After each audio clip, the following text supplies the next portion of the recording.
much for being with us this morning, and as we mentioned earlier that we have been experiencing some technical errors, but we are soldiering on, and we hope that you are still enjoying being with us here. Palisa, shame you've been actually at the studio with us, but unfortunately due to technical reasons we could not bring you on air. Good morning.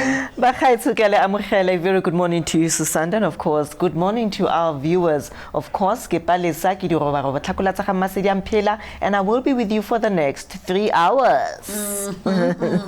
Thank you so much. I was actually missing you. I wanted to even talk to you, but I know you had to focus on your camera. So I was kind of like, oh gosh, I don't know really what to do and stuff. But now it's a good thing that we are at least getting there, and slowly but surely, of course, we are going to be able to finally bring you the best quality of broadcast that we always give it to you every day. So please do bear with us as we are making sure that we enhance this broadcast to get into the level that we always give it to you. Now, moving on with our stories, President Cyril Ramaphosa's son, Andile, says that his company will save lives after it received a 6 million rand funding to modify thousands of taxis in Gauteng. The modification will allow the vehicles to comply with COVID-19 regulations.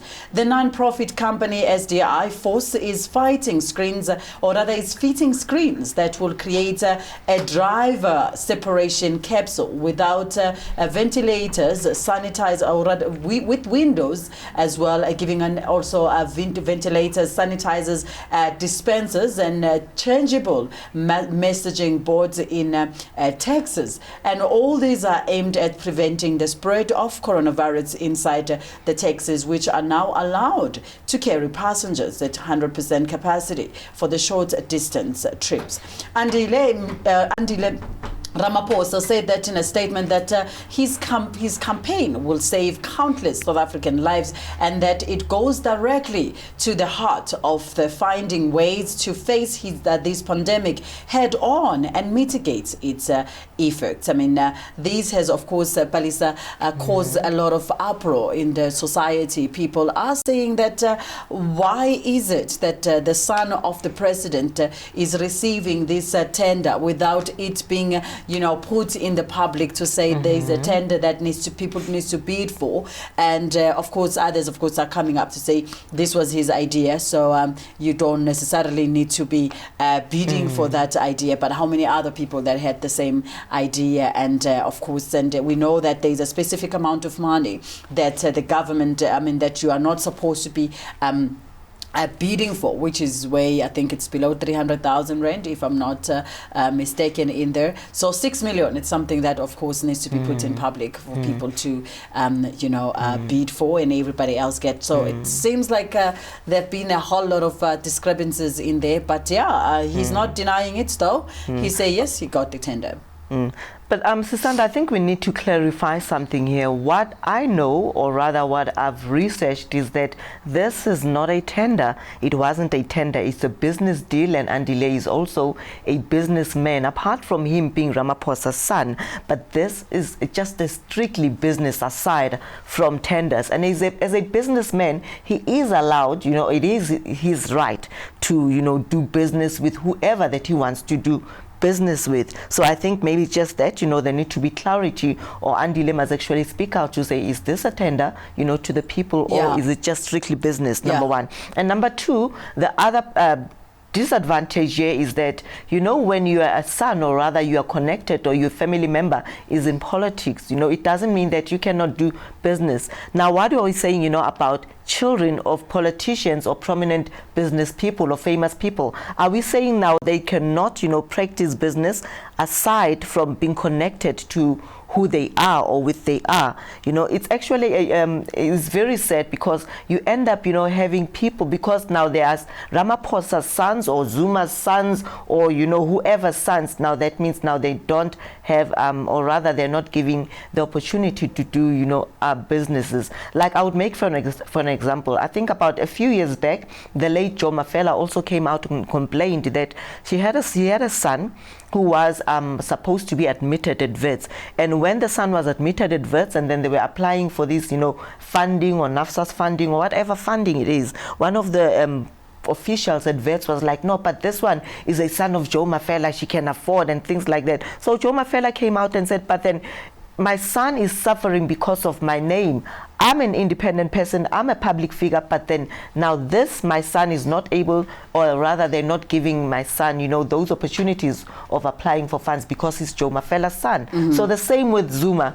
Zuma, the children cannot now apply for any other fundings or tenders because they're Zuma's sons. You know, now with Ramaphosa as well. Yeah. Is Andile not supposed to be doing independent business, you know, for his company as a businessman because he is Ramaphosa's son? Yeah, so the clarity I think needs to be brought into this, Balisa, first, that any business that you do with the government is mandated to make that business public so that every citizen in the country who has interest in that specific business can equally apply for that job opportunity. So you cannot just say, I'm doing business, I'm a business person, I can do business with whoever. But the state has a responsibility to make sure that any jobs that are available in the government sector, they are given equal opportunities to all citizens that are having interest, or all the stakeholders that are South African citizens that wants to participate in those businesses. So no, you are not allowed to just do a private business with the government without the government opening those opportunities for other people.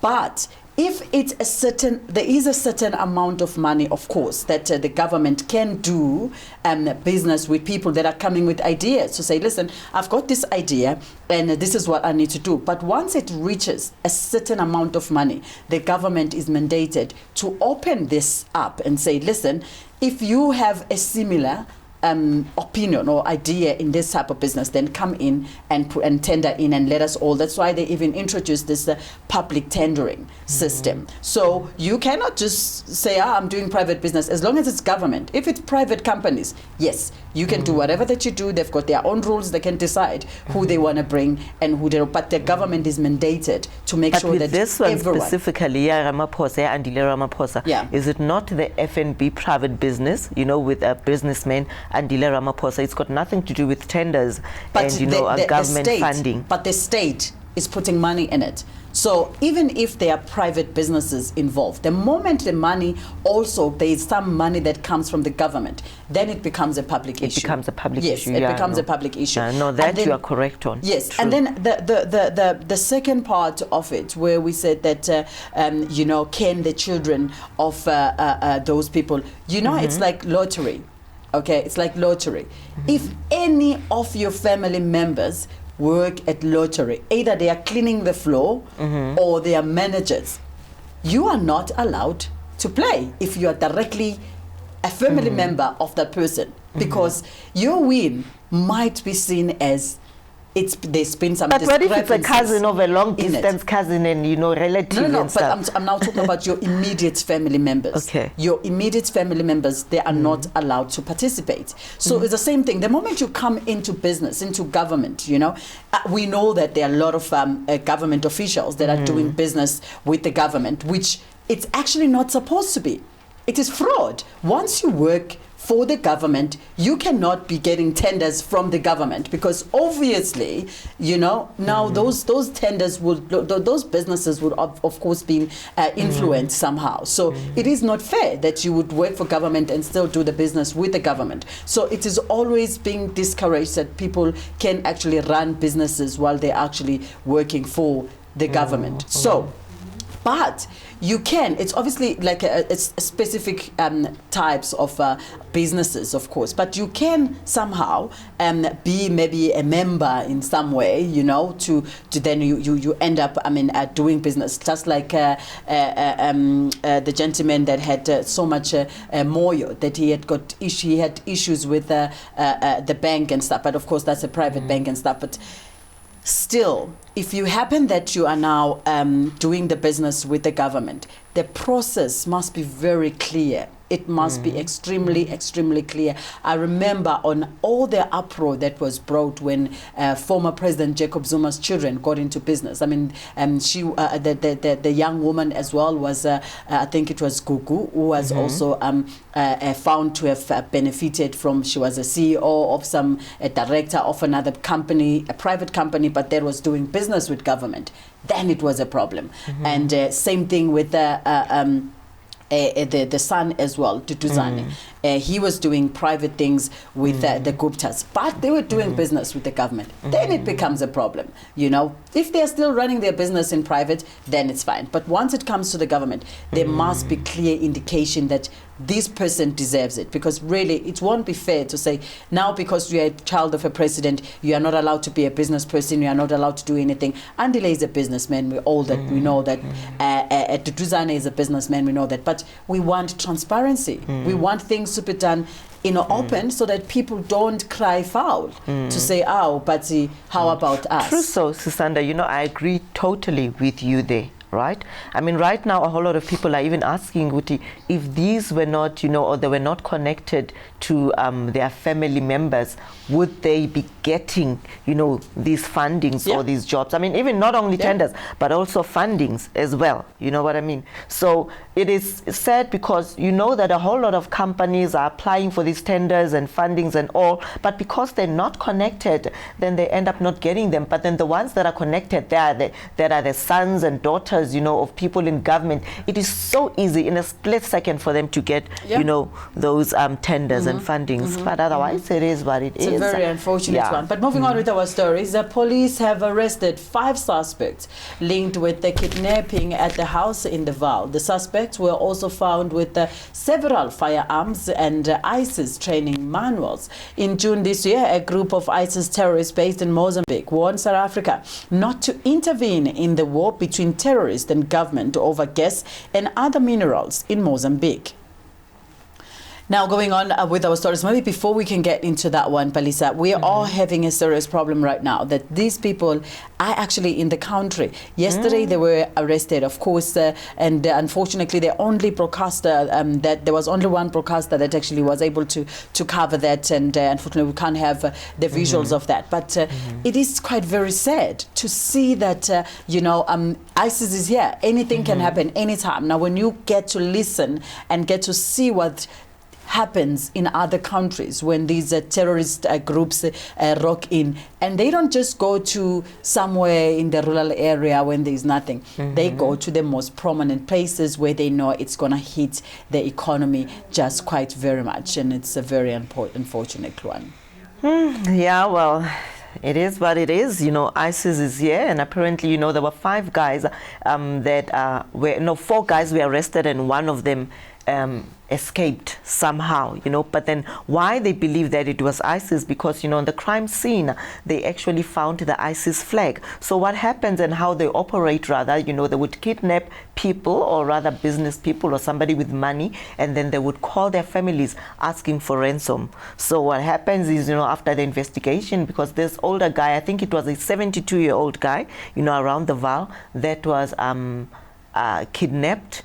And then when he was kidnapped, you know, they stripped the guy naked, they were beating the guy, and then they started calling the guy's family demanding for money. So the family, instead of just transferring the money to a Bitcoin account, because apparently they're very careful, and they know, you know, that's how they've been operating, that the ransom should be paid into this Bitcoin account. So what happens now, you know, then there was, the family started contacting the police, and the police did their investigation, and they found where that crime scene was, and then they found 4 guys were arrested, and one of them escaped. And then when one escaped, but in that crime scene they found a whole lot of guns, rifles, and all these weapons, but they also found the ISIS flag. So that's why they came out and said this is a ISIS matter. So yeah, it is clear that, you know, these people are here in South Africa. Yeah, and no, for sure. Now, let us move into a very short break. When we're coming back, we've got more news and updates for you right here on Pan African Mornings. Stay with us.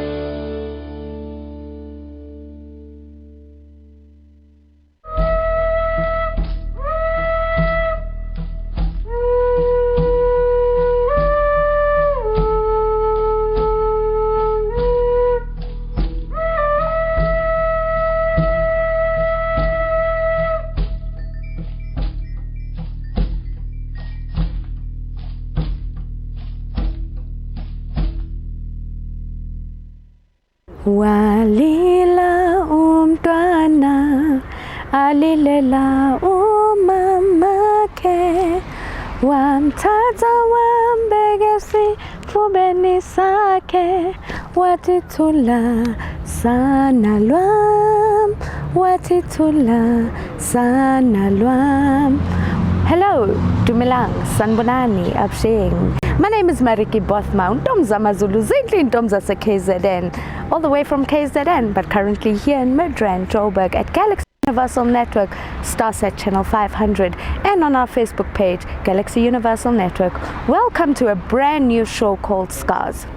We all have a history. You may be the victim, yet you are alive. You are the survivor. You are the overcomer. You are the conqueror of your past and of your pains. The show is all about you sharing your stories, you sharing your life experiences. We're going to show people out there whether you've been abused mentally, physically, emotionally. We have all been affected by abuse. The show will consist of from bullet survivors to cancer survivors to people living with disabilities to ex-convicts. No story will be too big or too small to be shared on this platform. Do join us every Saturday 11 to 12 right here on Galaxy Universal Network. But we also do have a few surprises for you in store. Every Saturday 11 to 12 Galaxy Universal Network. Walala wasala. See you there.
Welcome back again. If you have just joined us, so we welcome you. We're still right here broadcasting live in Midrand on Pan African Morning, channel 500 on Starset. This is Zero Fiction. Moving on with our stories, the Health Minister, Dr. Zweli Mkhize, announced that the total number of recoveries is nearing 300,000 mark, and the rate of recovery in the country has also seen some improvement from 61% on Monday to now standing at 62.5%. This means that South Africa's recovery rate is well above the global average of 58.2%. Very, very good news in there. And out of the 459,761 confirmed cases of COVID-19 in South Africa, the number of recoveries currently stands at 287,313, which translates to the recovery rate of 62.5%, or nearly two-thirds. On Tuesday, Dr. Mkhize said that cumulative to total of about 452,529 confirmed COVID-19 cases in South Africa had been recorded. A very, very good one there, Balisa, to hear. It's really, really good news to hear that, we are getting there, and the fact that winter is going away. So it looks like we are going to beat COVID by the look of things. So let us continue staying at home. And let us continue, observing social distancing. Physical distancing is quite very important. Put on your mask wherever you are. If you are outside in the public, very, very important. And making sure that we constantly wash our hands and making sure that we disinfect with alcohol-based sanitizers and stuff. It's going to assist us very much in the fight against the COVID-19. I think slowly but surely, people are now getting used to the regulations of social distancing and, of course, wearing their masks, because everywhere I drive, I see everyone, mostly is right here in South Africa, a whole lot of people are complying, with the regulations and wearing their masks. Of course, it's just a little there and there in townships, but then people are actually, doing their best to practice social distancing. And like you said, Sisanda, the best part is that now we are moving out of winter now. So yeah, definitely for sure we will beat it. It is beatable. Yeah. People are recovering, and of course people are actually healing. Yes, Yeah. a very good one in there. So we're looking forward to that. Now let's cross over to outside of the Republic of South Africa. We're starting with the case in Zimbabwe, where Zimbabwean has committed, the Zimbabwean president have committed to pay $3.5 billion US compensation to the white farmers whose land was expropriated by the government to resettle black families, moving a step closer to resolving one of the most divisive policies of Robert Mugabe era. President Mnangagwa he said in the Southern African nation does not have the money and will issue long-term bonds and joint approach international donors with the farmers to raise the funding, according to the compensation agreement. 2 decades ago, Mugabe's government carried out at times violent evictions of about 4,500 white farmers and redistributed the land to about around 300,000 black families, arguing that it was redressing colonial land imbalances. Now, Zimbabwe Palisa is inviting all the white farmers to say, come back and get your land. We are going to pay you back, which is a move that they believe that the sanctions will actually be lifted if they do that. We're hoping that that would work. In the meantime, South Africa is saying, hey, bring back the land. Yeah, but then now my question is, when they are paying, all the white farmers, and who still remains? So the black people, or the Zimbabwean black people, will remain on the farms, and will they still continue farming, on that land? And what happens to those Afrikaner men, who are going to buy that land? Where are they still going to continue, doing the farming and all? I wonder how they're planning, to work that out, or are they just going to take their money and leave farming, or rather, well, maybe buy more farms? They are going to give them the money to come back. You're only getting money if you're coming back to farm in the country. So because yes, but who still owns that farm? The farms now, they belong to the Zimbabweans. No, the Zimbabweans, because remember, the Zimbabwean government in the tenure of President Robert Mugabe, the late, took those the farms without compensating them, and sometimes violently. Some people lost their lives when they were trying to fight for their land, or maybe for their so-called land, and so of course it caused a lot of problems, because a lot of those farmers, they literally just sabotage them. There's a whole lot of problem with food securities, and some people do not know that in the past Zimbabwe was way better than South Africa, way better. We had a lot of South Africans migrating to Zimbabwe looking for a better life, and the moment you tamper with food security in any other country, you are literally just tampering with the core of the country's heart. You are literally just taking the heartbeat out of the country, and this is what has happened. And of course, President Emmerson Mnangagwa hoping and planning that he's going to get that fixed. So, well, we're going to see what it happens. And of course, moving on with our stories, we are going to look into a story in Malawi whereby, the health system is kind of getting a lot of pressure, and they are obviously failing to maintain the situation in Malawi. We are going to be speaking with a representative from the Ministry of Health in Malawi to get to understand the status in that country. Please do stay with us, as we've got more news and updates for you right here on Pan African Morning.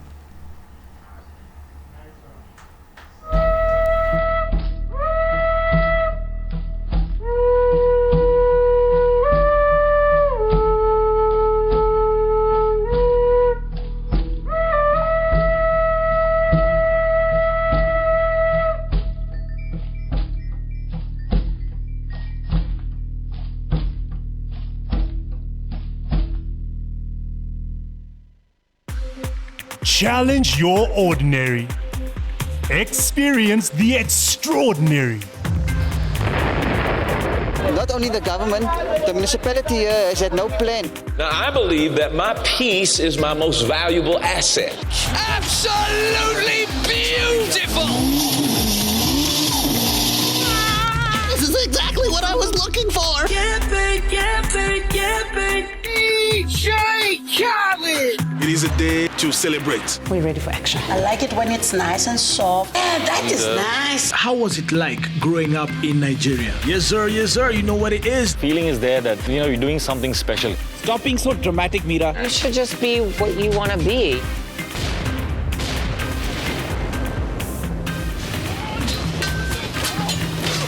Experience the extraordinary with StarSat.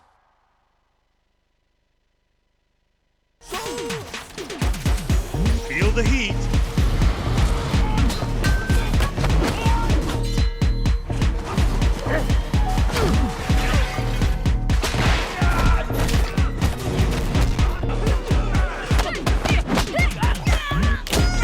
Feel the excitement.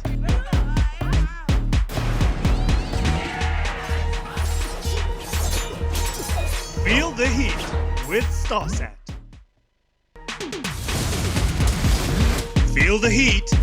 All right. To make it through this journey alive, you're gonna need someone to teach you the ninja way.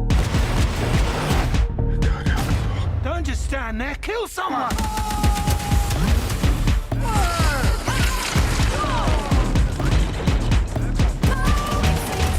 Feel the excitement. Feel the heat with StarSat. Feel the heat.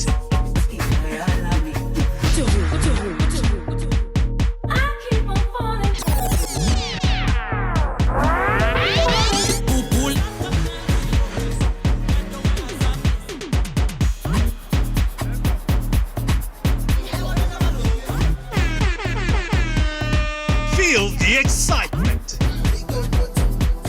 Feel the heat with StarSat. The day will come when these measures are no longer needed. Until then, however, we must ensure that all our people receive adequate support. We look ahead to a better future. I have faith in the strength and the resilience of ordinary South Africans who have proven time and time again throughout our history that they can rise to any challenge that is presented to our country. We shall recover. We shall overcome.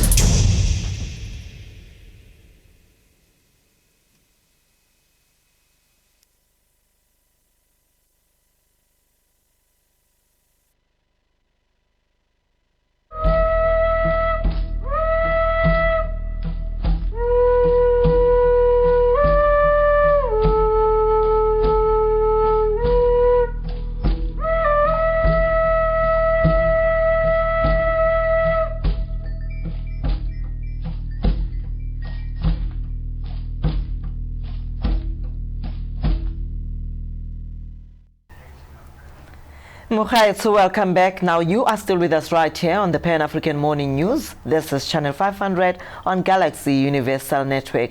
And Malawian health expert Mazibuko Matemba has appealed to the public to desist from sharing fake information about COVID-19 to arrest anxiety. Matemba requested the health sector in Malawi to implement the COVID-19 preventative measures as advised by the World Health Organization, and he also appealed to the media industry to reach out to the health experts before publishing any COVID-19 related stories in order to give out positive and accurate information.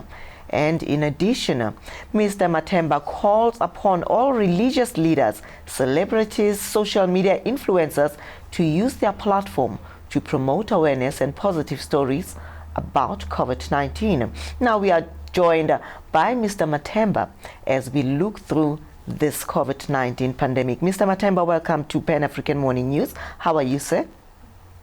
I'm very fine. And you? How's South Africa? South Africa is beautiful. We are actually moving out of winter, you know what I mean? So going into summer. So we are definitely looking forward to that. As you know that, COVID-19 is more rife in winter. So we are definitely looking forward. So how are things there in Malawi? We hear that, we are seeing that, actually you are coming out and calling out to all the public figures, celebrities and politicians to stop spreading, the fake news about COVID-19. Can you take us through that? What have you, or rather, what is your view, on COVID-19 and the fake news that we are seeing being spread, especially around social media? Thank you very much. Let me try to explain the history of COVID-19 in Malawi. Malawi COVID-19 first cases started in April. I think it was one of the last countries, maybe in sub-Saharan Africa, after Lesotho. Then after that, we did have a spike of COVID cases in Malawi, but we have seen that Malawi now is, I think, the third in SADC after Zambia and South Africa. And if you look at other countries which the cases are studied together, like Malawi, I think Malawi, the cases are increasing. So one of the factors which led to this increase of COVID-19 in Malawi, as you are aware, Malawi was going through a fresh election for the president. Yes. So during the campaign, there was a lot of campaigning, and politicians didn't send any message. And we, as health experts, we try to reach out to them. But politics is difficult to manage most of the times. Position of power and other things are also difficult. So we had that challenge where I think that was the time where all the parties, the ruling party then and the opposition then, I think they were not adhering to the COVID messages. And even some of the messages from some politicians were discouraging people from observing the COVID messages.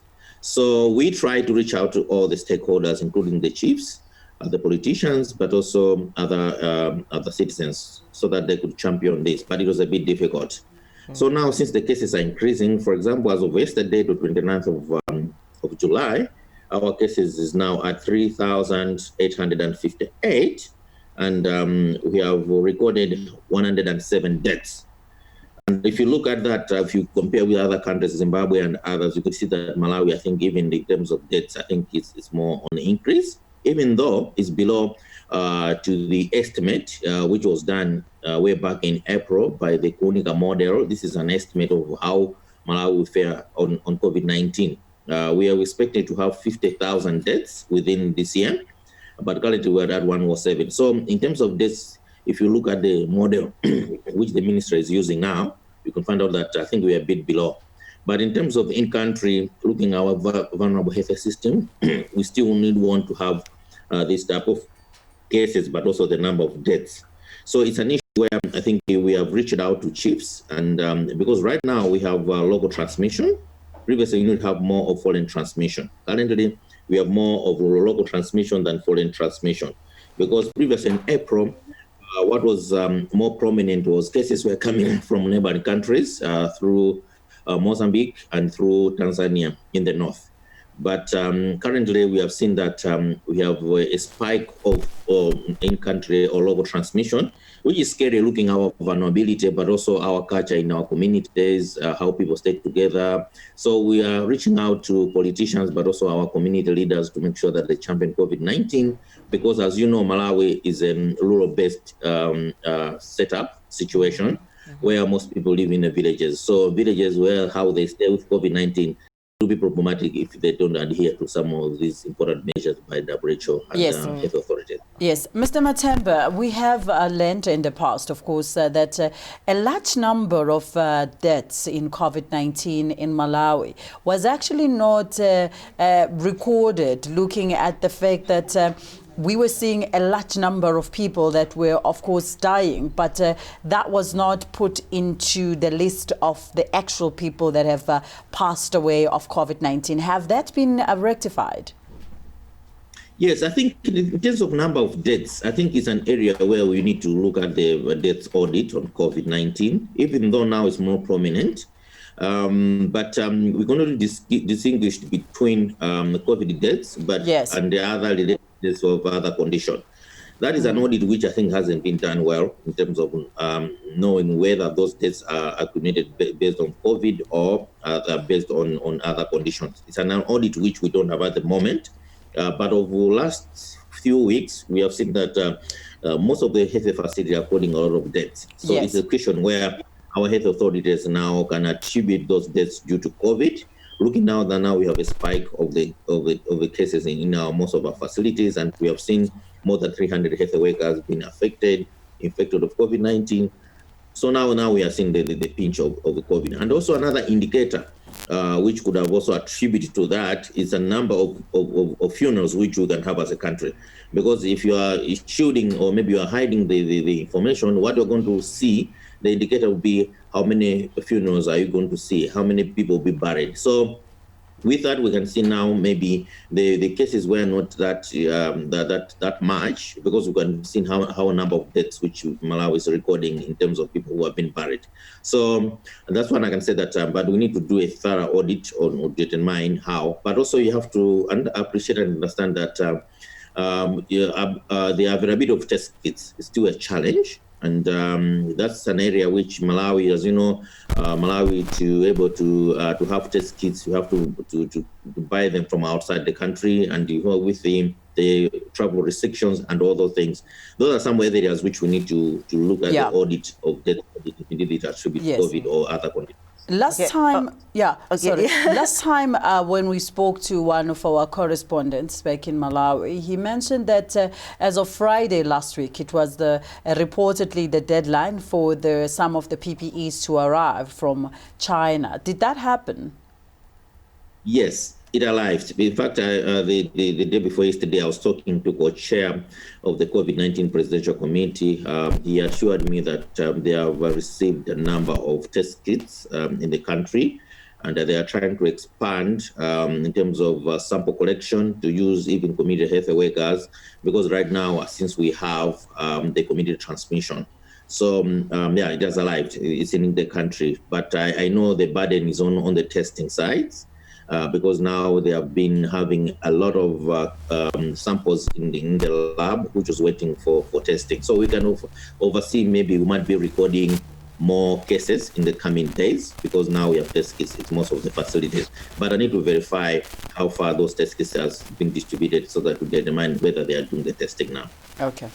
No, I wanted to ask the same question, but then just adding on to that, Mr. Matemba, also, in your health sector, especially, with these deaths that are happening, due to COVID-19 in Malawi, there was also a report that I think the mortuaries have run out of body bags. And can you just give us, just what is happening with that? Are you also getting body bags, for, all these bodies for COVID that have died due to COVID-19?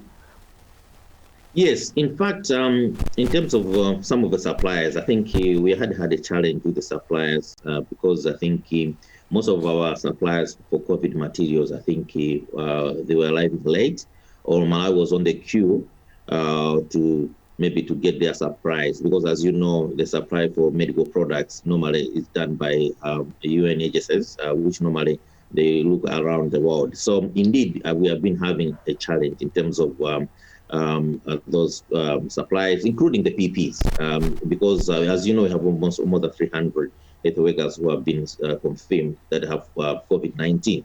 So yes, we had those challenges, because as you know, COVID, no one was expected to have it now the way it is now, because we already have a fragile health system, which is so challenging in most of the ways. If you look at our health facilities, where they design our lab capacity and all those, even the human resource for health, which is supposed to support the health system. So with COVID and other disease conditions currently happening, that's why right now we are doing an analysis. We're trying to do an analysis on how the health system is coping, looking at what the effect of COVID to other services in our facilities, because they are using the same facilities. Because I know other countries, they are using maybe specified facilities for COVID-19, but Malawi is using the same facilities. So you can see they are overwhelmed, but also looking at how COVID is spread, the infections of COVID in most of areas which COVID is there. So yeah, we have had those challenges, but we are still doing the audit to find out what is the status quo at the moment. Okay, so maybe in closing, Mr. Matembe, how is the situation right now in Malawi in terms of people being able to comply with the COVID-19 regulations? Are they complying? How does it look? Is it looking good? No, it doesn't look good. In terms of complying, it doesn't look good. In fact, that's an area where we're working so hard. We are happy that the minister, but also the co-chair of the Presidential Committee on COVID-19 has acknowledged that people are not adhering to most of the COVID measures. And the challenges are many.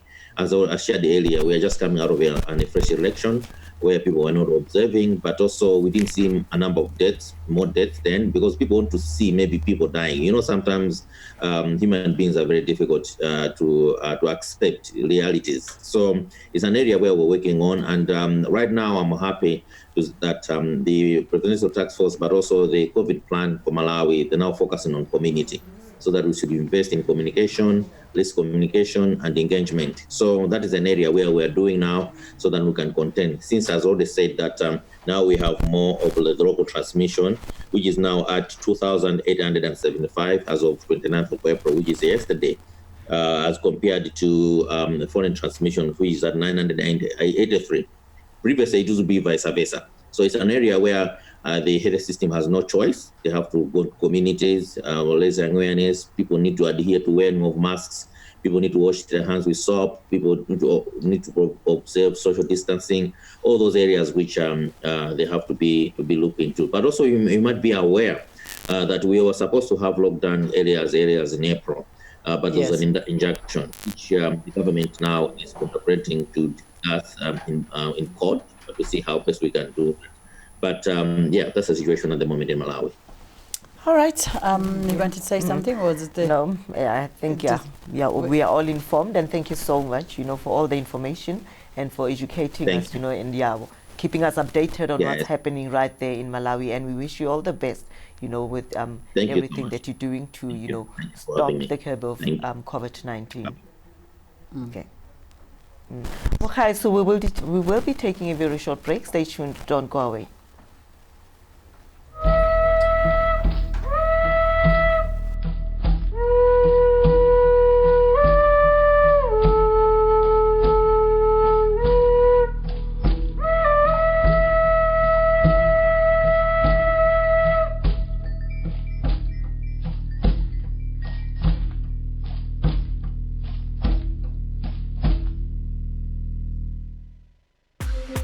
Challenge your ordinary. Experience the extraordinary. Not only the government, the municipality here has had no plan. Now, I believe that my peace is my most valuable asset. Absolutely beautiful! This is exactly what I was looking for. DJ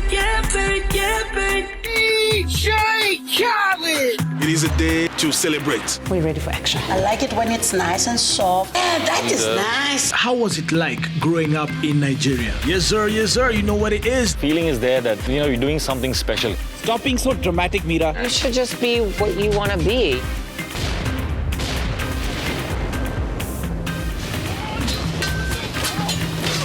Experience the extraordinary with StarSat.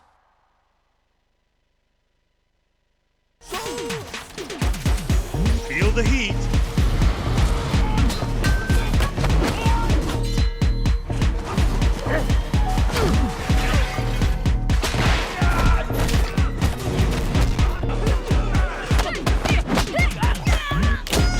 Feel the excitement.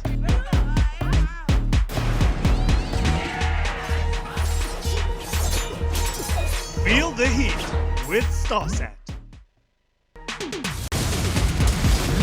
Feel the heat. All right.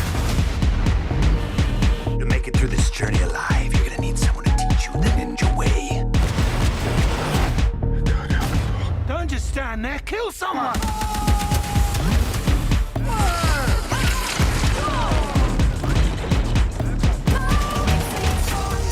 the excitement. Feel the heat with StarSat.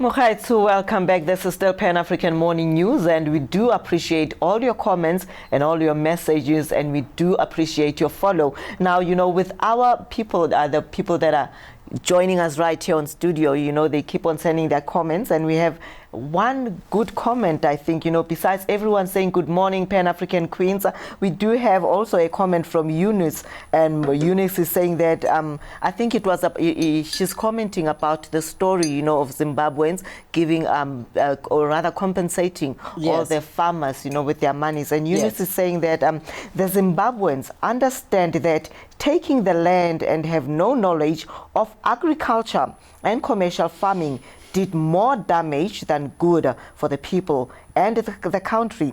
And South Africa are coming to that stage.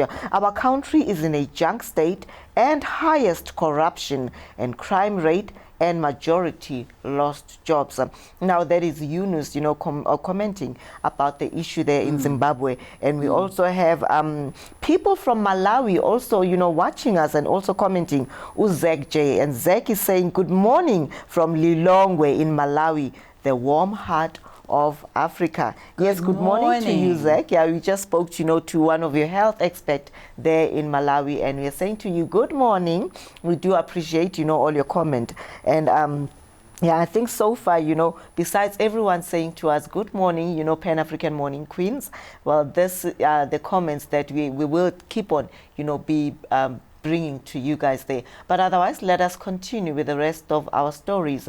Now, Zimbabwe's President, Emmerson Mnangagwa, has announced that Agriculture and Minister Terence Shiri has died.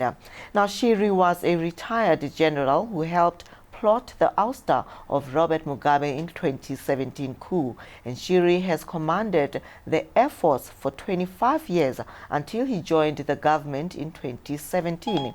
Mnangagwa says Shiri was... I'm not sure what's happening there, but otherwise, apologies about that. Let's do continue, you know, with that story. Mnangagwa announced that Shiri has passed on, and he succumbed rather to complications from the respiratory disease caused by the coronavirus, which has infected over 2,817 and killed 40 in Zimbabwe.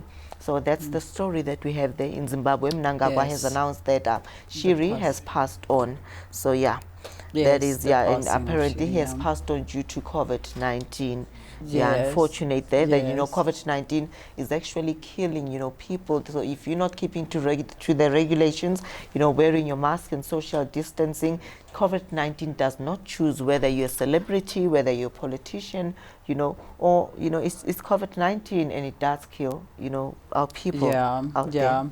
It's very, very much unfortunate in there, and it's extremely painful to see that, you know, a whole lot of people, they keep on passing away, of course, and other prominent people. But, I mean, it's one of those things that you're going to have to deal with. This COVID-19 continue to surge in our continent, and we are, of course, required that let us keep, you know, stay healthy. And I mean, South Africa is doing quite well right now, that we are sitting at 62.5 of a recovery rate, which is more than the average, expected global average, which is 58.2%. So we are doing quite great in there, and we must continue with whatever that we're doing, and hoping that we can even come up to 100% recovery rate if possible. You know, we are looking forward to that. I'm sure one of these days we'll get into that. But very soon, Palisa, we are going to be joined in conversation by Chidi,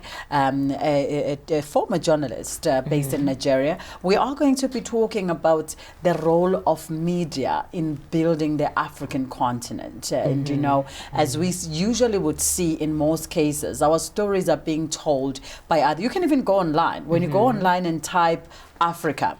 All you're going to see, despite our flag, you're going to see hungry children with, nose with a lot of dirt on their faces, mucus and whatever, and flies and starvation and, corrugated iron houses. A whole lot of negative picture is being painted about our beloved continent. And we keep on blaming them, the outside media, and say, oh, Western media is portraying Africa as bad. But whose role is it to actually portray Africa for what it is? Isn't it our role to portray Africa for what it is? An example that I always make to say, we see this, for an example, last time we had the people from the BBC coming to South Africa to cover a story in Diepsloot, for that matter. And they were showing the most poorest parts of South Africa and stuff like that. And they said that is South Africa. Exactly. That is, yet they're in just that little part, the squatter camps of Diepsloot. I understand that. And this is exactly when we sit here and blame them, though, Palisa. We're saying, oh, no, I mean, why they didn't show what they... Okay, they left the UK and came to South Africa, flew and landed in a world-class airport, which is OR Tambo International Airport. They didn't take pictures of that. They didn't take visuals of that. They got into world-class motorway, the highway from OR Tambo, and went to Sandton. They were staying in Sandton in a world-class 5-star hotel, drove on another motorway, crossed and you moved to Diepsloot now and took the visuals and then switch on. This is when they only switch on their cameras when they got there and then switch it back off when they went back to the hotel. But we're blaming them. Actually, this is not their mistake. They left the British, they left Britain with the mandate. Their mandate was to take visuals of Diepsloot. So we are the ones responsible in taking the visuals of whatever that we want Africa to be portrayed. But if we continue contributing in, telling the terrible stories of Africa and in a way that, every time when you're talking about how crime is happening in our country, people are dying more in the United States due to crime than they are dying in South Africa. But South Africa is actually number one in the world that has got the highest crime rates. You're like, huh? No, Sisanda, I honestly also blame the media because I think it is the responsibility of the media to portray us and take, our life on how we live here in South Africa, or rather in Africa. I mean, I would make an example also with tabloids journalism. With tabloids journalism, I feel that they're also not celebrating the arts and culture of South Africa. Instead, they're only focusing on tarnishing the names of our artists and celebrities. The only thing that they're interested in is like portraying celebrities or most celebrities as those people, that are living just like lives like they don't care and stuff like that. Yet there's a beauty that they can actually also portray with the arts and culture of our music, of our artists here in South Africa. So the very same thing that you're saying, that people from outside, they come here and they tell our stories. They are, journalists from outside. And when the way they portray us out there is that we are it's either South Africa is a place full of crime, or like we are very poor here, and like what you've just the example that you've just shown, that when they come here they only go to squatter camps and to rural areas, but they don't show the beauty of South Africa, the places that we have in Sandton. Not only Sandton, a whole lot of places here in South Africa, beautiful even places, upmarket, even in Soweto as well. So it is the responsibility of the media to portray us in a very good way, and most of the time they're not doing that. Yes, so we want you to join the conversation, of course, and not only that, we also want to look into this a stereotype that usually spark xenophobic attacks in our country, whereby the African immigrants in South Africa, they are always viewed as the perpetrators of crime in our country. Why is that? Why, when we talk about the drug distribution, we always think of maybe Nigerians, and when we're thinking of crime, we say Zimbabweans and Mozambicans and stuff like that. But what happened to those, the drug dealers that are from China, Pakistani, and all those things? Why we don't go and attack those people? Why are we always calling it xenophobia? But here in South Africa, it is not xenophobia. It is Afrophobia. We are discriminating against Amongst other ourselves. Africans. So we are going to have this conversation and trying to figure out why is it these things happen. Let us take a very short break. When we're coming back, we've got more news and updates for you right here on Pan African Morning. Please do stay with us.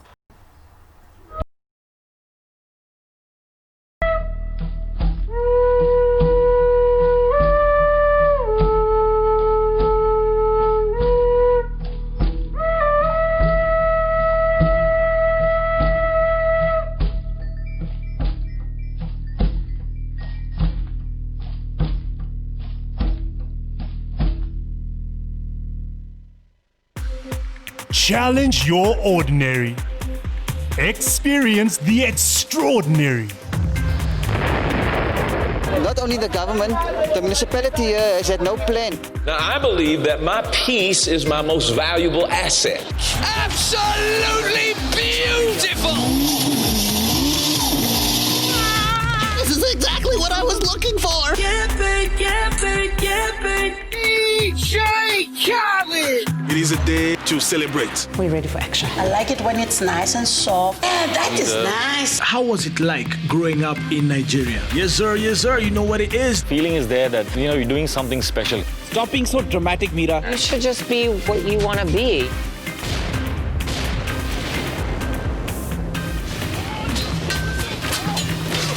Experience the extraordinary with StarSat.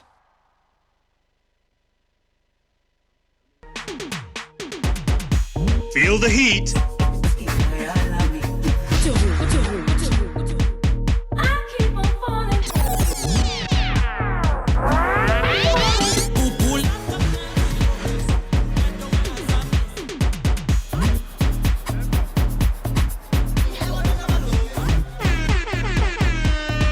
Feel the excitement. Feel the heat with StarSat.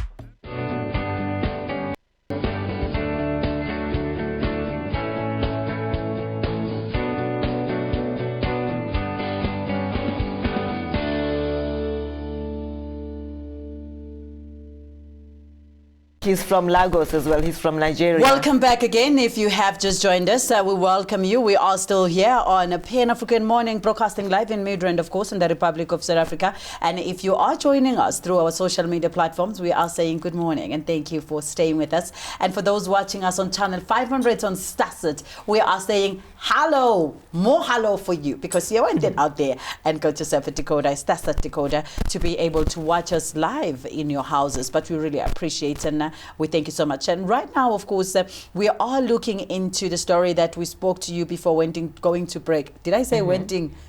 I think you did. English never loved us. Before going to break, we were talking about the role of media and how do we portray Africa for what Africa is actually. How do we tell the African story to Africans and outside of Africa? How do we portray Africa to non-Africans? And now we are joined by Mr. Chidi Lenchi, all the way from Nigeria in Lagos right now. He is actually going to be, is a former journalist, of course. He'll be looking into this, the role of media in portraying and telling African stories to African. Chidi, good morning and thank you so much for joining the Pan African Morning. Good morning, viewers. Did you just, tell our viewers that Chidi is joining us all the way from Lagos? Yes, he is in Nigeria, in Lagos right now. Yes. We just wanted to announce that we are global, we are having Chidi all the way from Lagos in Niger. What is good morning in Nigerian language? When I want to say good morning to our viewers, what do I say? So, there are several ways to say good morning in Nigeria. In Igbo language, you can say Ibolachi. Ebola, is it like Ebolachi? No, Ebolachi. Yeah, okay. Well, welcome, Chidi. Welcome. She's so sorry. I'm a Niger girl. Ebolachi. In Yoruba, you can say Ekaro. Ekaro. Well, Ekaro, my people. Anyway, let us continue, with the rest of, our issue here Without today. taking much of your time, Chidi, we are looking into the role of media, of course, in portraying the African story and telling the African stories and looking into the African picture. Do you believe that there is a role that the media needs to play, especially the African media, in telling the African stories? Yeah. Of course, there is a huge role the media has to play in telling the African story. For a very long time, we've abandoned the role of telling the African story to our Western brothers and sisters, who've taken it upon themselves to tell what I might term a one-sided story about Africa.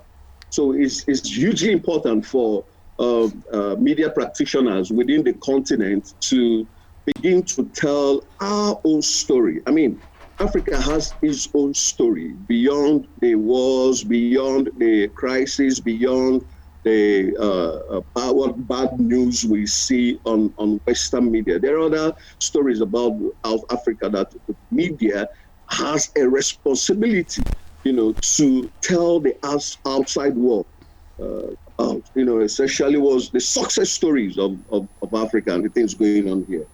In the continent. So the media has a huge role to play in doing that, in informing, our Western brothers and our Asian brothers about the success of the continent. What is it that you believe has actually led into these African stories being told the way that they are told right now? Of course, Africa, as much as at the moment is at the center of the entire globe, everybody wants a piece of Africa. And yet, when they are portraying Africa, they are portraying Africa as this horrible place with there's no progression in it, there is no civilization. It is just a dump site. But yet everybody want to come and take from the dump site. Why is it the story of Africa is not viewed as the continent that is actually going to save, that is continuing to serve a lot of countries, but yet we are being seen as, the lowest of all? A very, very brilliant question. Now, if you look at it, colonialism to a large extent has a role to play. I mean, Africa is the richest continent in the world, in the world in terms of human and natural resources. Correct. Unfortunately, we are so blessed, yet so poor. Yeah. We are so blessed, yet so cursed. So I'm a student of history, and I must tell you the truth that the biggest challenge, why it seems like our Western brothers have taken it upon themselves to tell this story of Africa, is because of colonialism. I think the African has not been able to deal with the effects of colonialism properly. Yes. I mean, if scattered all over the continent, you will still see fringes of the effect of what colonialism did to the continent. So we need to, as a people, free ourselves completely from the mentality and mindset of colonialism. Let me give you a good example. One example is, look at how security officers, the police, the military, behave in the continent. Yes. That is an offshoot of colonialism. We are still held back by colonialism. A journalist in Zimbabwe a couple of days ago was arrested for calling out, holding the state to account. So those are colonial ideas, colonial behaviors that we need to free ourselves from. So if we can free ourselves from such, then we'll sit down and begin to ask ourselves, look, what do we need to begin to sell ourselves? Africa, as it is today, is not selling itself the right way. Look at, for example, the EU Secretariat in Addis Ababa was built and handed over to us by the Chinese. Why can't Africa build something like that for itself and for Africa? So we need to free ourselves completely from colonialism, from the mindset of colonialism. Once we do that, then the African man will be in the good position to begin to tell an African story as it should. Africa shouldn't be a plaything of the other continents. Unfortunately, that's the situation today. Mm-hmm. So now, tell me, Chiri, the other problem is that, when we have all these investors, coming in Africa, do you think that maybe they're investing because they see how we are telling our stories, or, that the way we sell our stories, in the other parts of the world, what impact does it have, when we have to bring in investors in Africa? Okay, so when I was growing up, my dad had an adage that I used to tell myself and my siblings, and that adage I've grown up to start telling it, saying the same thing. He says, there is no free food in free town. Now, for example, take the huge investments coming into the fintech sector in Africa, in the last 5 years or so, or thereabouts. Investors who are bringing in such huge amount of investments into Africa are not necessarily bringing in those investments into Africa because they want to, because Africa is telling good stories, because it's all well and good in Africa and the rest of them. No. Those guys, look at the name, investors. I mean, no investor is a Father Christmas. The Chinese who bringing in investments are also bringing investments expecting to get a return. Of course. I mean, no investor puts in money in an investment without expecting a return. And if that investment goes bust, what do you think the investor does? He pulls his investments. He stops whatever he wants to bring into that investment. So essentially, many of these investors are not coming into the continent because they think, oh, we're such wonderful people, or because they are Father Christmas, or because we are telling the right story the way it should be. No. They are investors. We need to understand that. I mean, there's no free money anywhere. We need to understand that these guys are also expecting something in return. And let me... yes. Go ahead. So check all the, let me also say that, look, if you check all the investments coming into the continent, for example, all of them, virtually all of them, you will discover that such funds are also repatriated back, to the home countries in Europe and in Asia. They are not kept here in the continent for the development of the continent. You get the point? So those are the issues that we need to begin to address. Yeah, we want to look into the other issue of how is it that, a lot of, African foreigners, when they are in the country, for an example, in South Africa, the black foreigners are mostly viewed as the key perpetrators of crime in those specific countries. And there is really nothing that is mostly brought in as a positive. I mean, I have friends that are from Nigeria. They are doctors. They are working in South Africa. Others are owning massive businesses. But those people are not really put into the space in the front. The most, when you're talking of Nigerians in South Africa, somebody's thinking drug dealing. Why is it? Who is perpetrating this narrative of maybe African immigrants in the country are bad news? Okay, another fantastic question. Couple of weeks ago, the FBI released a list of what they termed people that they are looking for, and if asking people if they have information about them, the most wanted, contact FBI. Yes. So I looked at that list. I don't know if you also looked at that list. There were about 60-something people on that list. Now, on that, out of that 60-something people, 7 were Nigerians. 7 were Nigerians. But most of the people on the list were Americans, Asians, and Russians. Only 7 were Americans. But guess what was the headline of that list? I mean, after this interview, while we're still talking, you can Google. What was on that? The headline on that interview, on that list, was 7 Nigerians wanted by the FBI. You can check it out. But there were just 7 Africans. The rest were Russians, Asians, and Americans.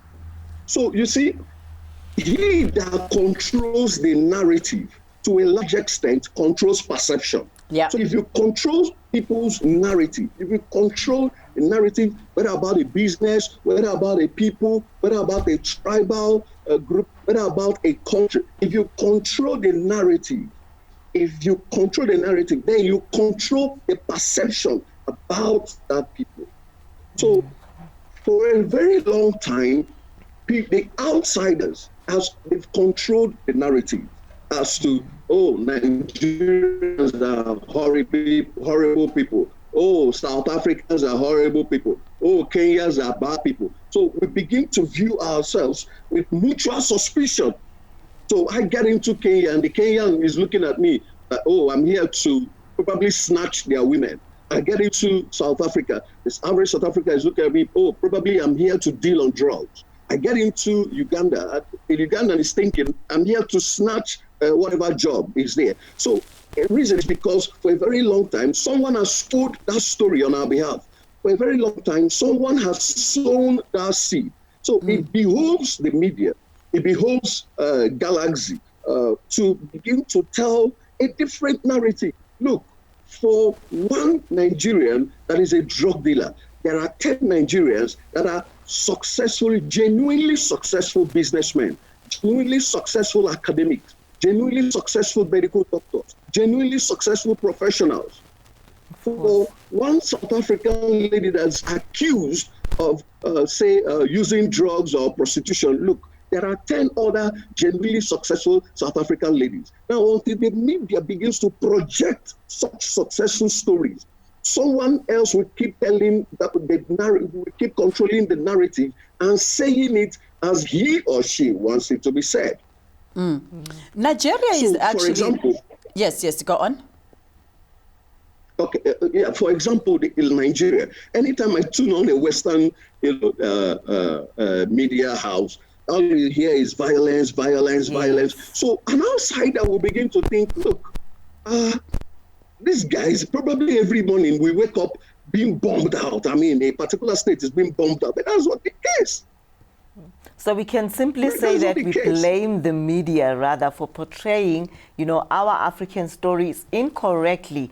But then now it is time now we can go back and, do our, create our own media spaces so that we do not follow all this monopolized media industry. So it is time that we as Africans rather go out and tell our own stories without, creating and producing our own stories, right?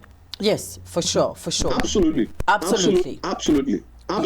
We need to begin to tell all these stories. We need to begin to, and look, when I mean tell all these stories, I don't mean telling stories about Mr. Motsepe, Mr. Strive Masiyawa, the Aliko Dangotes, and all that superstars, dominating various fields in Africa that we should be talking about.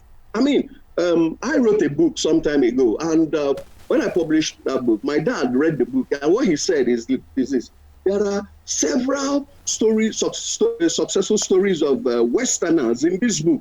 Why are there no stories of Nigerians? Why are there no stories of Ghanaians? That was when it dawned on me that I've also been caught up with the bug, that when we look at as our Western and Asian brothers as superstars, whilst neglecting our African superstars back home. Yes, talking of Nigeria is undisputedly Africa's economic harbor when it's come to natural resources, and yet it is also one of the countries that is devastated by poverty.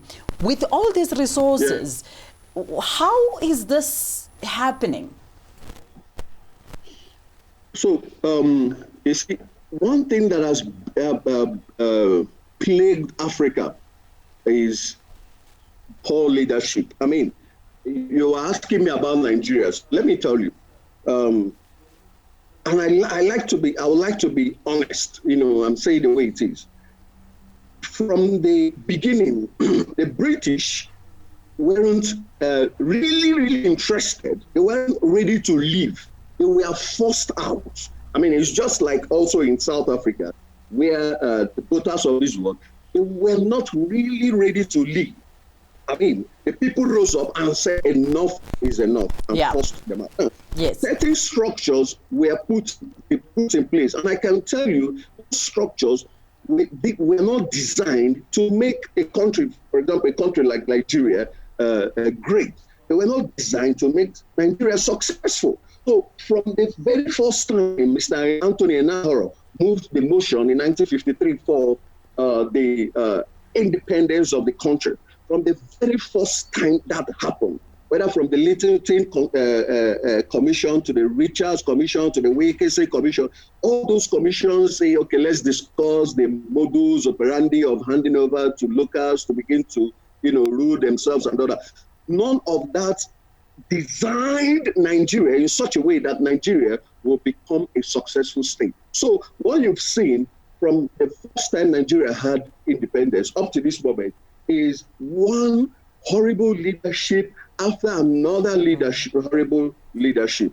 I mean, in 1966, the late sage of Singapore was here, Lee Kuan Yew.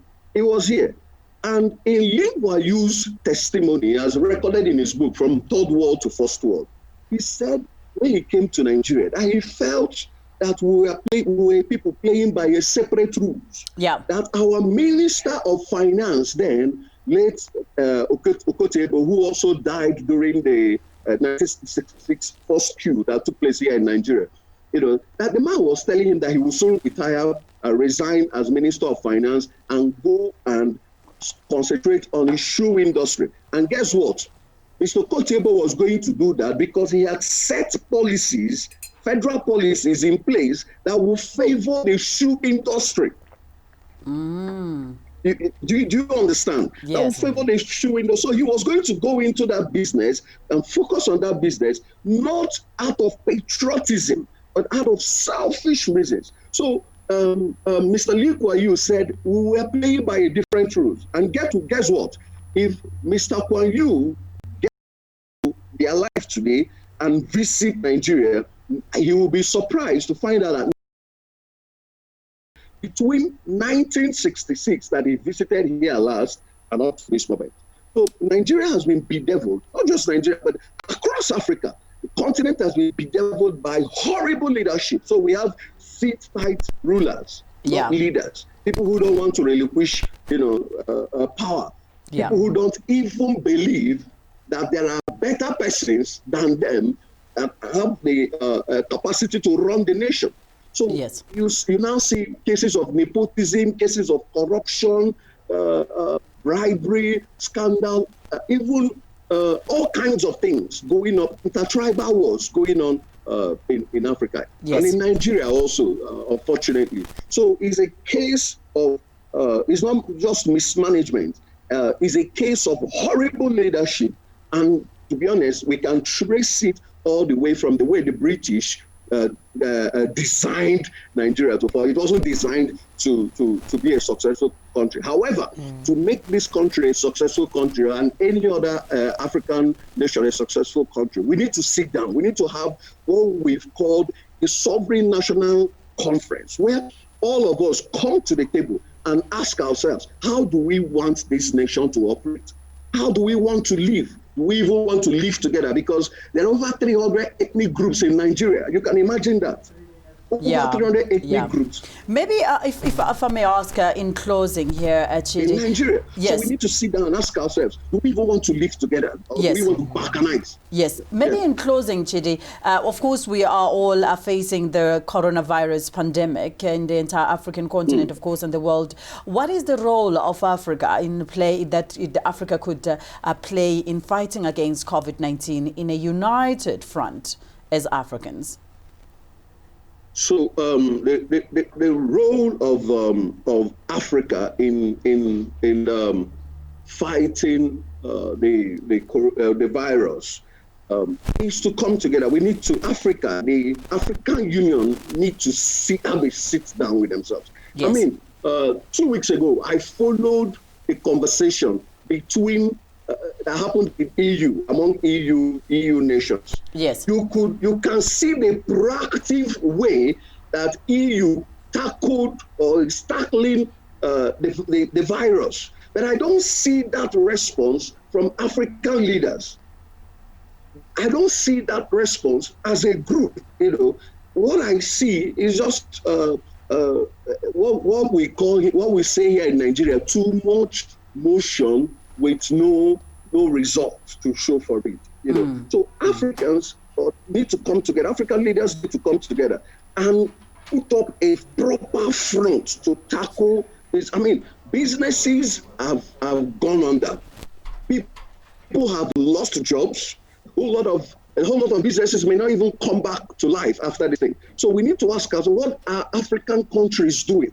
I mean, unfortunately, for example, here in Nigeria, when other nations in Europe are giving their countries a tax break, you won't believe that in Nigeria, we're increasing taxes. We are introducing new taxes to tax an already overtaxed population and overtaxed people.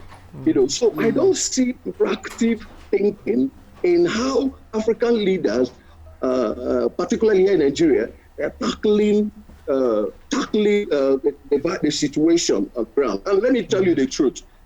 I don't see the economy of the world recovering until sometime mid 2021. So African leaders need to sit down and come up with a strategy to deal with this. I mean, 7 nations are developing vaccines, working on developing vaccines, doing all kinds of things to tackle the situation. But Africans are not. African leaders are not. We are docile. So we need to wake up and ask ourselves, look, we are not going to sit and wait for become sitting dogs and wait for Western and Asian nations to come and spoon feed us. We need to wake up. I mean, a continent that has huge resourceful nations like the DRC, Nigeria, South Africa, Kenya. We should not be sitting down and begging for arms, going cap in hand, asking for arms to develop ourselves. That shouldn't be the case. So quickly, Chidi. Sorry, just before I say, Kachifo to you. So basically, are you saying maybe?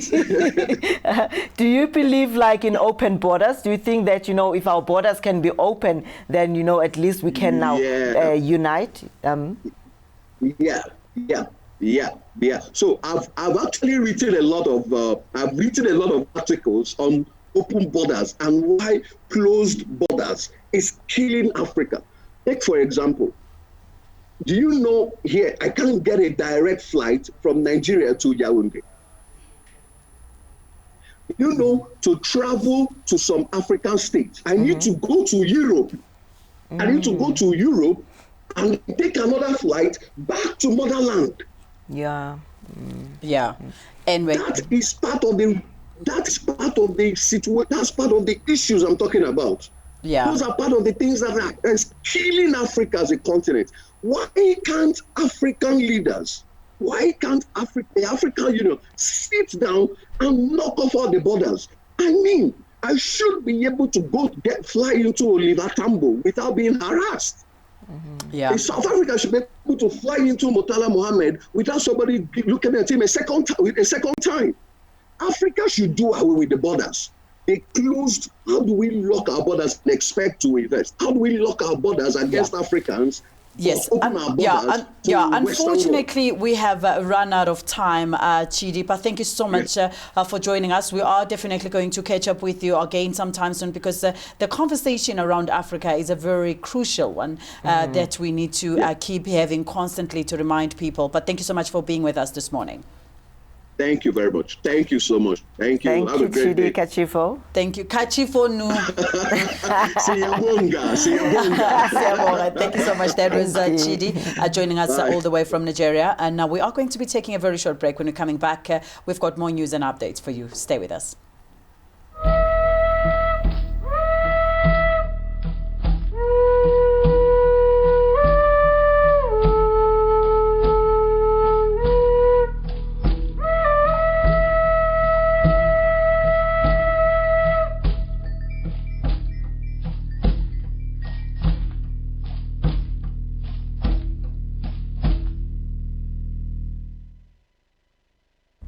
Hello. Being a legal practitioner in